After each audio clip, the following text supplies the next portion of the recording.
Audiobook Bahasa Indonesia, seri Marxis. Diedit oleh Ruang Sahambat. Judul buku, Keluarga Suci, terjemah The Holy Family. Karya Marx dan Engels 1845. Bab 1. Kritik kritis sebagai penjilid buku, atau kritik kritis dalam person Hereker. Kritik kritis betapapun ia menganggap dirinya lebih unggul atau superior daripada masa, menaruh kasihan yang tak terhingga pada masa itu. Dan karena kritik telah begitu mengasihi masa itu sehingga ia mengirim anak puteranya yang satu-satunya, agar semua orang yang percaya padanya tidak akan hilang, melainkan agar mereka mendapatkan kehidupan kritis. Kritik dijadikan masal dan tinggal di tengah kita dan kita melihat kemuliaannya, kemuliaan dari satu-satunya yang dilahirkan oleh Sang Bapa. Dalam kata-kata lain, kritik menjadi sosialistik dan berbicara tentang karya-karya mengenai pauperisme. Ia menganggap bukan suatu kejahatan untuk menyamai Tuhan, tetapi mengosongkan dirinya dan mengambil bentuk seorang penjilid buku dan bahkan merendahkan diri pada omong kosong. Ya, bahkan pada omong kosong kritis dalam bahasa-bahasa asing. Ia, yang kesucian keperawanannya yang surgawi enggan bersentuhan dengan masa berkusta yang penuh dosa, mengatasi dirinya sendiri hingga sejauh memperhatikan Bos dan semua penulis asli tentang pauperisme dan selama bertahun-tahun selangkah demi selangkah mengikuti keluhan abad. Ia mencemooh penulisan untuk para ahli, ia menulis untuk khalayak umum, melarang semua ungkapan serba luar negeri, semua keruwetan Latin, semua bahasa profesional. Ia melarang semua karya pihak-pihak lain, karena akan terlalu banyak yang akan dituntut dari kritik untuk tunduk pada pengaturan itu. Walaupun begitu ia untuk sebagian menolak dengan ketenangan menakjubkan, kalaupun bukan kata-kata itu sendiri, sekurang-kurangnya isinya. Dan siapa yang akan menegurnya karena menggunakan sejumlah besar kata-kata asing yang tidak mengerti manakala ia berulang-ulang membuktikan bahwa ia sendiri tidak mengerti kata-kata itu. Inilah beberapa contoh. 1. Itulah sebabnya mengapa lembaga-lembaga kepengemisan membangkitkan kengerian mereka. 2. Suatu doktrin pertanggungjawaban di mana setiap gerakan pikiran manusia menjadi suatu imagi dari istri. 3. Rakyat ini pada waktu itu belum mempunyai dimensi-dimensi apapun untuk kebebasan-kebebasan seluas itu. 4. Berbuat dengan penuh ketenangan pada akhir pekerjaan publisistiknya yang hanya masih kekurangan keyakinan. 5. Pada suatu nalar atau sebab yang layak bagi seorang yang meninggikan negara, di atas rutin dan ketakutan yang kecut hati, dibesarkan sejarah dan diasuh dengan suatu konsepsi yang hidup akan halayak asing dan sistem negara. 6. Pendidikan kesejahteraan umum nasional. 7. Kebebasan tergeletak mati di dalam dada misi nasional Prusia di bawah kontrol para pembesar. 8. Publisisme populer organik. 9. Rakyat yang kepadanya bahkan Herr Brookman menyerahkan suatu sertifikat pembaptisan mayoritas. 10. Suatu antitesis yang lumayan tajam dari semua ketentuan lain yang telah dinyatakan di dalam karya mengenai kapasitas-kapasitas profesional rakyat atau orang-orang. 11. Kepentingan diri yang kerdil dengan cepat membubarkan semua cimaeras dari kehendak nasional. 12. Nafsu akan keuntungan-keuntungan besar, dan sebagainya. Menjadi semangat yang merajalela dalam keseluruhan periode restorasi.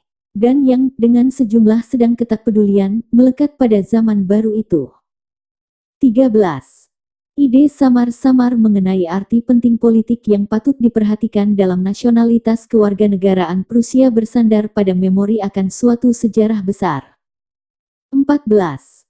Antipati itu menghilang dan berubah menjadi kondisi yang sepenuhnya memuliakan. 15. Dalam transisi yang mempesona ini setiap orang dengan caranya sendiri tetap membicarakan prospek keinginannya sendiri yang istimewa. 16. Suatu katekismus dengan bahasa bermanis-manis ala Solomon, yang kata-katanya, cip, cip, naik dengan lembut bagaikan seekor burung dara ke wilayah-wilayah patos dan aspek-aspek bagaikan guruh. 17. Seluruh diletantisme dari 35 tahun pengabaian. 18. Gertakan yang terlalu tajam yang ditujukan pada warga oleh salah seorang bekas pembesar kota mereka, mungkin dapat ditanggung dengan kesabaran yang karakteristik dari wakil-wakil kita, seandainya pandangan benda mengenai charter kota tahun 1808 tidak bersusah payah di bawah suatu kepura-puran konsep musulman mengenai hakikat dan penerapan charter itu. 19.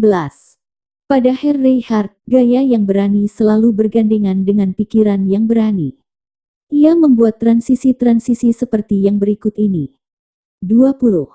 Herr Brookman bla bla bla 1843 bla bla bla, teori negara bla bla bla, setiap orang yang terang-terangan bla bla bla, sangat berendah hatinya para sosialis kita bla bla bla, keajaiban-keajaiban alam bla bla bla, tuntutan-tuntutan yang harus diajukan atas Jerman bla bla bla, keajaiban-keajaiban Adi Kodrati bla bla bla, Abraham bla bla bla, Philadelphia bla bla bla, mana bla bla bla, tukang roti bla bla bla. Tetapi selagi kita berbicara tentang keajaiban-keajaiban, Napoleon mendatangkan, dan seterusnya. Setelah contoh-contoh ini tidak mengherankan bahwa kritik kritis memberikan suatu penjelasan lain kepada kita mengenai suatu kalimat yang digambarkannya sebagai suatu cara bicara yang populer, karena itu mempersenjatai matanya dengan kekuatan organik untuk menembus chaos. Dan di sini mesti dikatakan, bahwa bahkan suatu cara bicara yang populer tidak dapat terus tidak dipahami oleh kritik kritis. Ia mengakui bahwa cara sang penulis mau tidak mau mesti suatu gaya yang tidak jujur jika sang individu yang mengemukakannya tidak cukup kuat untuk meluruskannya, dan oleh karenanya ia dengan sendirinya menjulukkan operasi-operasi matematis pada sang pengarang. Dan tak pelak lagi dan sejarah, yang membuktikan segala sesuatu dengan tak pelak lagi, juga membuktikan hal ini bahwa kritik tidak menjadi massa agar tetap massa, tetapi untuk menebus massa dari kemasalannya yang massal. Yaitu, untuk mengangkat cara bicara yang populer pada bahasa kritis dari kritik kritis, adalah derajat penghinaan yang paling rendah bagi kritik untuk belajar bahasa populer dari massa dan mengubah rupa jargon populer menjadi kerumitan transenden dari dialektika kritik kritis. Audiobook Bahasa Indonesia, seri Marxis. Diedit oleh Ruang Sahambat. Judul buku, Keluarga Suci, terjemah The Holy Family.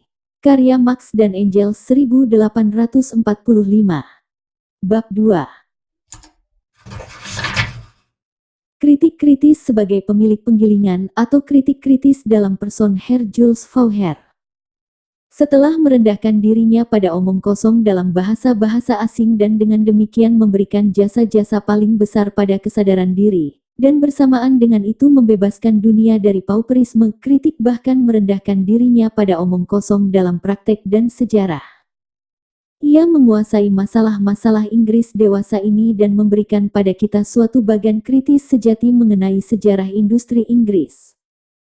Kritik yang bersuasembada, yang lengkap dan sempurna, dengan sendirinya tidak boleh mengakui sejarah sebagaimana itu sesungguhnya terjadi, karena itu akan berarti mengakui masa yang rendah itu dalam segala kemasalannya yang padat, padahal persoalannya adalah menebus masa itu dari kemasalannya. Oleh karenanya sejarah telah dibebaskan dari kepadatannya, dan kritik, yang mempunyai suatu sikap bebas terhadap objeknya, menghimbau sejarah, dengan berkata, Anda semestinya terjadi secara demikian dan demikian. Semua hukum kritik mempunyai kekuatan retroaktif, sejarah berkelakuan berbeda sekali pada sebelum dan sesudah dekret-dekret kritik. Karenanya sejarah padat, sejarah yang disebut sejarah sesungguhnya, sangat menyimpang dari sejarah kritis, sebagaimana dalam kasus literatur Zeitung nomor 7 dari halaman 4 dan seterusnya. Dalam sejarah kemasalan tidak terdapat kota-kota industri pada sebelum terdapatnya pabrik-pabrik. Tetapi di dalam sejarah kritis di mana sang putera mendapatkan bapaknya, seperti yang sudah pada Hegel, Manchester, Bolton dan Preston adalah kota-kota industri yang maju bahkan sebelum pabrik-pabrik pikiran orang. Dalam sejarah sesungguhnya, industri katun menjadi didirikan atas mesin pintal atau Jenny Hargreaves dan mesin pintal bulu domba atau Trostel Arkwright, sedangkan mesin pintal halus atau Mule Crompton hanya suatu perbaikan atas mesin Jenny sesuai suatu asas baru yang ditemukan Arkwright. Tetapi sejarah kritis tahu membeda-bedakan barang, ia mengecam ke satu segian mesin Jenny dan mesin pintal bulu domba dan memberikan mahkotanya pada mesin pintal halus sebagai identitas spekulatif dari keekstreman-keekstreman. Dalam kenyataan, penemuan mesin pintal bulu domba dan mesin pintal halus memungkinkan penerapan langsung tenaga air pada mesin-mesin itu, tetapi kritik kritis memilah-milah asas-asas yang dicampur aduk oleh sejarah vulgar dan menjadikan penerapan itu baru datang kemudian, sebagai sesuatu yang sangat istimewa. Di dalam kenyataan penemuan mesin uap mendahului semua penemuan tersebut di atas. Menurut kritik, itu merupakan pemahkotaan kesemuanya yang terakhir.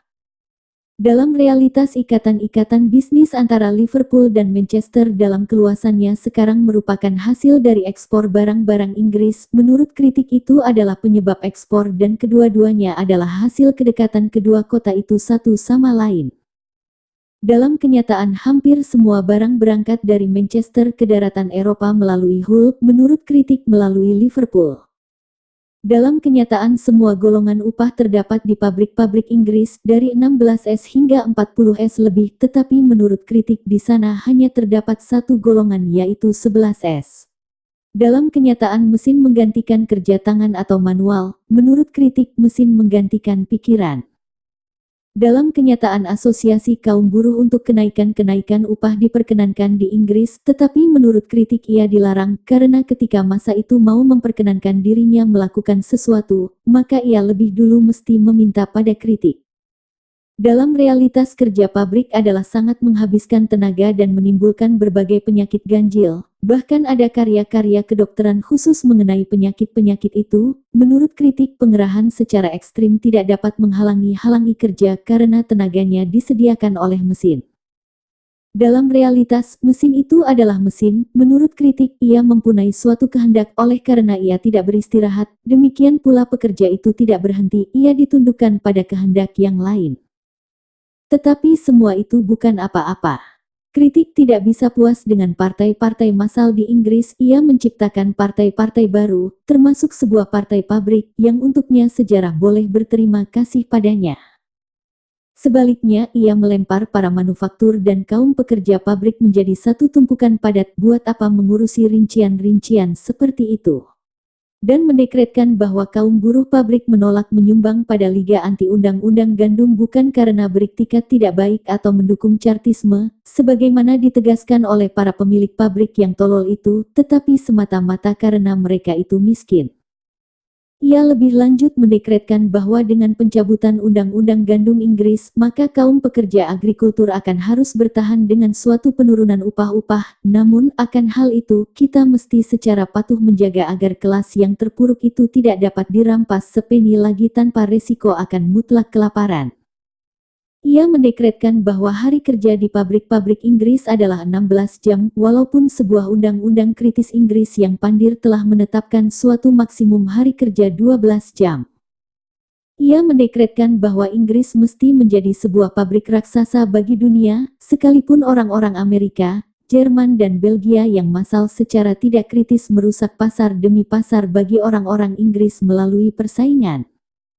Yang terakhir, ia mendekretkan bahwa kelas-kelas bermilik maupun yang tidak bermilik di Inggris menyadari akan pemusatan kekayaan dan akibat-akibatnya bagi kelas-kelas pekerja. Walaupun kaum Chartis yang bodoh itu berpikir mereka sangat sadar akan mereka itu, kaum sosialis menegaskan bahwa mereka telah lama berselang secara terperinci menguraikan akibat-akibat itu, dan kaum Tory dan Whig seperti Charlie Lee, Allison dan Gaskell telah membuktikan pengetahuan mereka di dalam buku-buku mereka.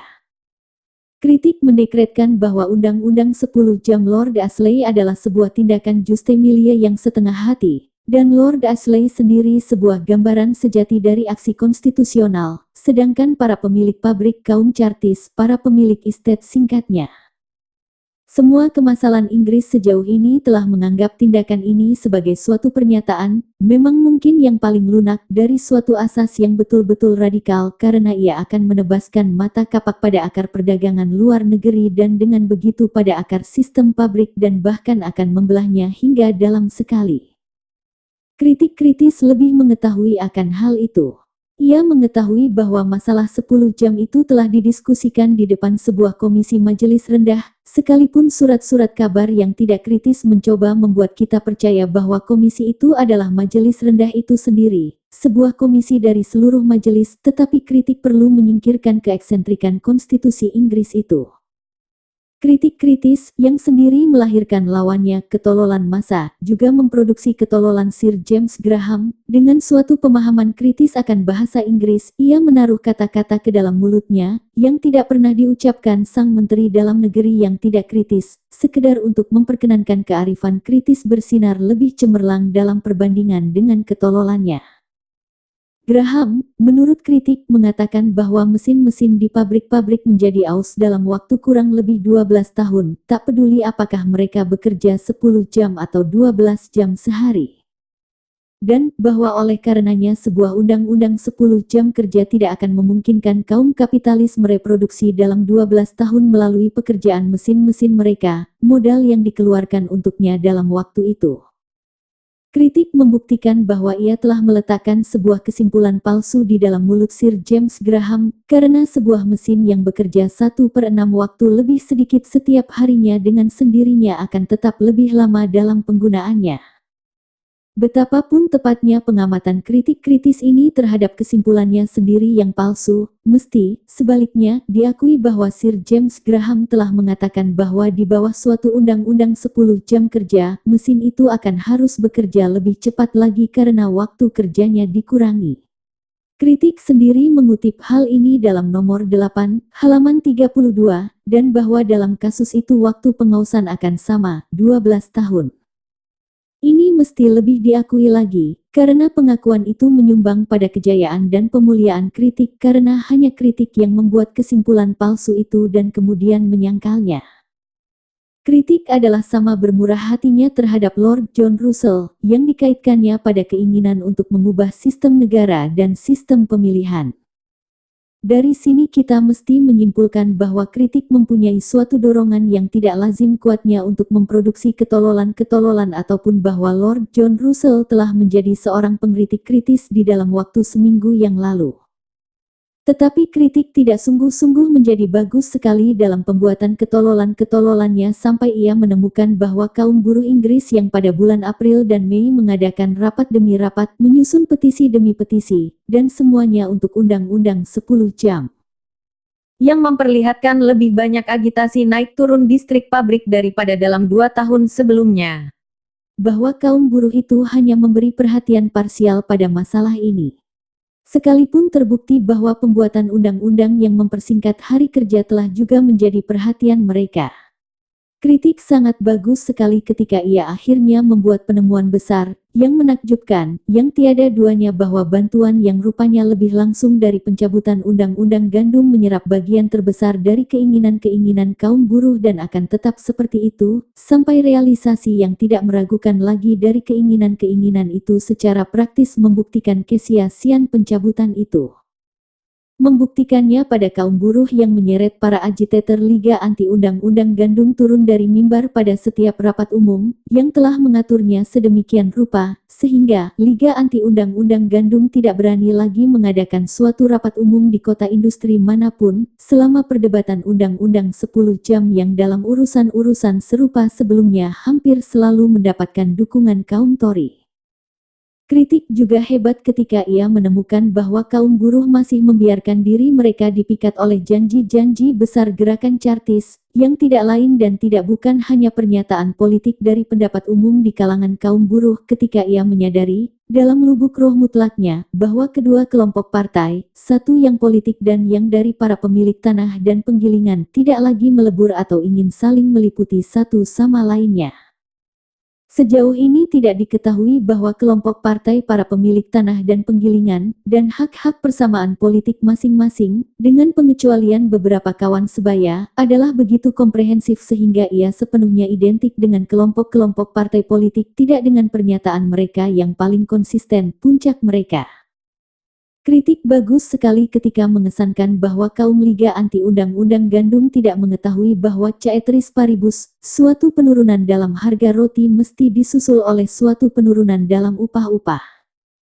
Sehingga semua itu akan tetap seperti keadaan sebelumnya, sedangkan orang-orang ini mengharapkan bahwa katakanlah terjadi suatu penurunan dalam upah-upah, dan sebagai akibatnya upah-upah akan dipertahankan sedikit lebih tinggi dalam perbandingan dengan harga roti sebagaimana adanya sekarang. Dengan bebas menciptakan lawannya omong kosong dan bergerak dalam pesona artistik kritik yang hanya 2 tahun berselang meneriakan kritik berbahasa Jerman, teologi berbahasa Latin, kini telah belajar bahasa Inggris dan menyebutkan para pemilik estate atau tanah, Langegener, para pemilik pabrik Muhleiner, dan kaum buruh Hande. Gantinya Ein Mischung, ia mengatakan campur tangan dan dalam kemurahan hatinya yang tak terbatas akan bahasa Inggris, yang digembungkan dengan soliditas penuh dosa, ia merendahkan dirinya untuk memperbaikinya, dengan menyingkirkan pedantisme, dengan mana orang Inggris menempatkan gelar Sir di depan nama Kristiani dari para ksatria dan baronet, dan di mana masa mengatakan Sir James Graham ia mengatakan Sir Graham. Bahwa kritik mereformasi sejarah Inggris dan bahasa Inggris keluar dari asas dan tidak dari kesembronoan, sebentar lagi akan dibuktikan dengan ketuntasan dengan mana ia memperlakukan sejarah Hernauer. Audiobook Bahasa Indonesia, seri Marxis. Diedit oleh Ruang Sahambat. Judul buku, Keluarga Suci, terjemah The Holy Family. Karya Marx dan Engels 1845. Bab 3. Ketuntasan kritik kritis atau kritik kritis dalam person Herjungnitz. Kritik tidak dapat mengabaikan perselisihan Hernauer yang luar biasa pentingnya dengan Fakultas Filsafat Berlin. Ia telah mempunyai pengalaman-pengalaman serupa dan mesti memakai nasib Hernauer sebagai latar belakang untuk menempatkan pemecatannya sendiri dari Bonn dalam relief lebih tajam. Terbiasa memandang perkara Bonn sebagai peristiwa abad itu, dan sesudah menulis Philosophy of the Deposition of Criticism, kritik dapat diharap untuk memberikan suatu konstruksi filosofi yang sama terperinci pada bentrokan Berlin itu. Secara a priori telah dibuktikan bahwa segala sesuatu mesti terjadi secara itu dan tidak secara lain. Ia membuktikan 1. Mengapa Fakultas Filsafat mesti bertubrukan dengan seorang filsuf negara dan tidak dengan seorang ahli logika atau ahli metafisika? 2. Mengapa tubrukan itu tidak setajam dan menentukan seperti konflik kritik dengan teologi di Bonn? 3.